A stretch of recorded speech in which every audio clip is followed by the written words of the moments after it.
প্রকৃতি মাঝে সাঝেই তার প্রতিশোধ পরায়ণ হয়ে উঠছে একটি কারণ, এই আগে যেভাবে গাছ ছিল সেই গাছগুলো বিভিন্ন কারণবশত কেটে ফেলা হচ্ছে।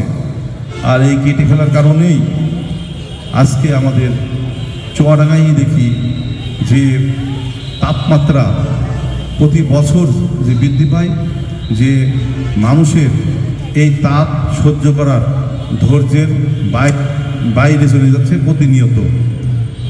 তাই এই জলবায়ুকে নিয়ন্ত্রণে আনার জন্যে, যাতে তাপমাত্রা থেকে শুরু করে আবহাওয়া স্বাভাবিক থাকে, প্রতি ঋতুতে যাতে স্বাভাবিকভাবেই তার আবহাওয়া নিয়ন্ত্রণে থাকে, এইটার জন্যেই আমাদের মাননীয় প্রধানমন্ত্রী জননেত্রী শেখ হাসিনা তিনি বারবার বিশ্ববাসীকে জানাচ্ছেন অতি দ্রুতই জলবায়ু পরিবর্তনের জন্যে আমাদের প্রয়োজনীয় যে ব্যবস্থা নেওয়ার তা নিতে হবে প্রতিটা দেশেই।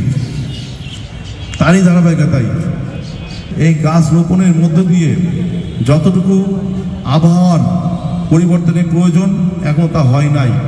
তাই আমরা চাচ্ছি এই চুয়াডাঙ্গার যেমনিভাবে আবহাওয়ার যেমনি প্রকট সংকট দেখা দেয়, মানুষ ধৈর্যের বাঁধ ভেঙে যায়, তেমনিভাবে আমরাও প্রতি বছরেই এই চুয়াডাঙ্গা শহরের থেকে শুরু করে বিভিন্ন গ্রামগঞ্জে আমরাও গাছ লাগাই। আমাদের স্বেচ্ছাসেবক লীগের অভিভাবক, বাংলাদেশ আওয়ামী লীগের যুগ্ম সাধারণ সম্পাদক আফম বাহাদুর নাসিম ভাইয়ের নেতৃত্বে বাংলাদেশ স্বেচ্ছাসেবক লীগের সভাপতি গাজী মেজবাউল হোসেন সচ্ছু ভাই, বাংলাদেশ আওয়ামী স্বেচ্ছাসেবক লীগের সাধারণ সম্পাদক এবং বাবু ভাই, আমরা চাই আমরা যে গাছটি লাগাবো সেই গাছটি পরিপূর্ণ বড় হয় এবং আমাদের অক্সিজেন যাতে সরবরাহ হয়।